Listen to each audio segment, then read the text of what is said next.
الحمد لله الذي جعلنا من المتمسكين بولاية أمير المؤمنين علي بن أبي طالب أمير المؤمنين علي بن أبي طالب هيدا علي هيدا هيدا هيدا علي بن أبي طالب. اللہ اکبر.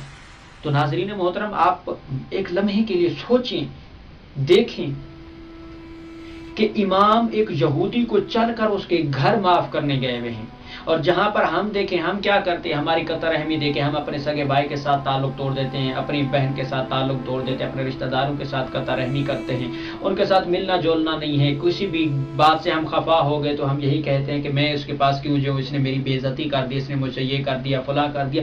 یہ ساری چیزیں دنیا میں رہ جائیں گی، ان کی کوئی حقیقت نہیں ہے. ایک لمحہ فکریہ کے لیے سوچ کے دیکھیں، امام جیسی حجت خدا جو ہے وہ یہودی کے دروازے پر جا کر ان کو معاف کر سکتی ہے، تو ہم اپنے بہن بھائیوں کو، اپنے رشتہ داروں کو، اپنے دوست احباب کو، اپنے اقربا کو کیوں نہیں معاف کر سکتے؟ اور جی میں کیوں جاؤں، اس غلطی اس کی ہے، میں جاؤں، میرے بھائی نے غلطی کی ہے، میں اسے معاف کرنے بھی میں جاؤں. اگر آپ حقیقی مومن ہیں اور علی کے چاہنے والے ہیں تو ان کی سیرت کا تقاضا بھی یہی ہے کہ ہمیں صلہ رحمی کرنی چاہیے، ہمیں درگزر کرنا چاہیے، ہمیں حسن ظن کرنا چاہیے، ہمیں ان کے اوپر رحم کرنا چاہیے. قطع رحمی نہیں کریں. قطع رحمی کرنا اسلام میں حرام ہے. اس کے گھر سے برکت ہی اٹھ جاتی ہے جو قطع رحمی کا قائل ہو، اور جو قطع رحم ہو اس کے رزق کو تنگ کر دیا جاتا ہے. خداوند متعال خوش ہوتا ہے اس بندے سے کہ جو صلہ رحم ہو، جو اپنے عزیز و اقربا سے، اپنے ہمسایوں سے، اپنے دوست احباب سے تعلق اچھا رکھتا ہے، ان سے خوش روی سے رہتا ہے، خوش اخلاقی سے رہتا ہے. ان سے محمد و آل محمد بھی راضی ہوتے ہیں اور خدا کی ذات بھی راضی ہوتی ہے.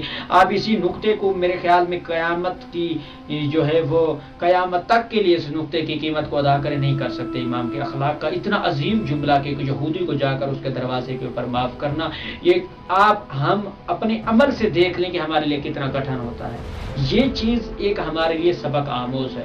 ایک زمانے کے امام کا اس طرح سے عمل کر کے دکھانا ہمارے لیے ہے کہ آپ اگر ہمارے چاہنے والے ہیں اور ہمارے ماننے کا دعویٰ کرتے ہیں تو آپ لوگوں کا تقاضا یہ ہے.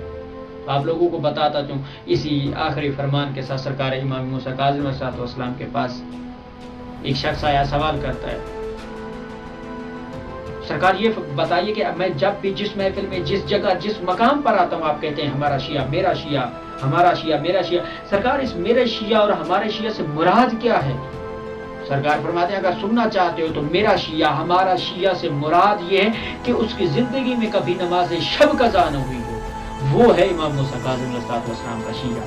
تو آئیے ہم دیکھیں، اپنے عمل میں دیکھیں، اپنی گفتگو میں، اپنے کردار میں، اپنے نفس میں، اپنے ایمان میں، اپنے تزکیہ نفس میں دیکھیں تو سیکھیں ہمارے کردار اور ہماری گفتگو اور ہمارے عمل کا معیار کیا ہے، کہ ہم کس نہج تک پہنچے ہوئے ہیں اور ہم اپنے آپ کو شیعہ کہلواتے ہیں. شیعہ وہ ہوتا ہے جس کی نماز شب قضا نہ ہو. شیعہ وہ ہوتا ہے جو جھوٹ نہ بولے. شیعہ وہ ہوتا ہے جو صداقت کا پیروکار ہو. وہ ہوتا ہے جو امانت کا پیروکار ہو. وہ ہوتا ہے جو شجاعت کا پیروکار ہو. وہ ہوتا ہے جو حق کا دعوے دار ہو. وہ ہوتا ہے جو حق پرست ہو. وہ ہوتا ہے جو حق شناس ہو. وہ ہوتا ہے جو توحید اور وحدانیت کا اقرار کرے. وہ ہوتا ہے جو سیرت محمد و آل محمد پر عمل کرے. وہ ہوتا ہے جو علماء کی ترجمانی اور زیر سایہ اپنی زندگی کو گزارنے کے احسن طریقے کو قبول کرتا ہے. وہ ہوتا ہے جو قرآن سے لگاؤ رکھتا ہے. وہ ہوتا ہے جو سنت پیغمبر سے لگاؤ رکھتا ہے. وہ ہوتا ہے جو دین محمد و آل محمد سے وابستگی رکھتا ہے. وہ ہوتا ہے حقیقی شیعہ.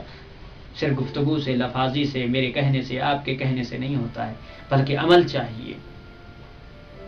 کیا ہی اقبال نے خوبصورت جملے میں نقاشی کی کہ عمل سے زندگی بنتی ہے، جنت بھی جہنم بھی. انسان کے اپنے بس میں ہے کہ وہ اپنی زندگی کو جہنم بنائے، اس کی اپنی مرضی کہ وہ اپنی زندگی کو جنت بنائے.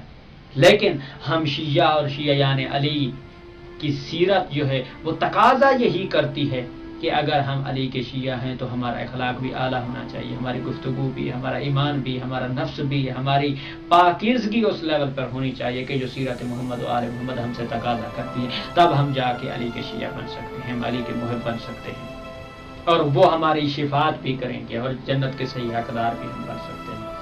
تو ناظرین محترم، انہی الفاظ کے ساتھ آخری نتیجہ اور خلاصہ دینا چاہتا ہوں کہ صحیح معنوں میں ہمیں محمد و آل محمد کی سیرت کے اوپر عمل کرنا چاہیے، اور صلہ رحمی جو ہے اس کو اپنانا چاہیے، قطع رحمی جو ہے وہ نہیں کرنی چاہیے، اور سیرت امام سے ہمیں نتیجہ بھی یہی ملتا ہے کہ ہم ان کی سیرت کے اوپر عمل کریں۔ اگر وہ یہودی کو بھی معاف کر سکتے ہیں تو ہم اپنے مسلمان بھائی کو اپنے خون کو کیوں نہیں معاف کر سکتے؟ ان سے رابطہ، ان سے تعلق منقطع نہیں کرنا چاہیے، یہ حکم الہی ہے۔ جہاں پر اپنی سیرت، اپنے عمل کو، اپنی زندگی کو عام روٹین میں جیسے گزارتے ہیں، وہاں پر ہمیں یہ دیکھنا ہے کہ امام کی سیرت کیا ہے، ان کی زندگی کا طور اور اطوار کیا ہے، اور انہوں نے ہمارے لیے کیا سبق آموز، عبرت آموز اسباب چھوڑے ہیں کہ جس سے ہم ان کی زندگی سے، ان کے عمل سے، ان کے قول سے، ان کے فعل سے، ان کی گفتگو سے اور ان کی سیرت سے کچھ حاصل کر سکتے ہیں۔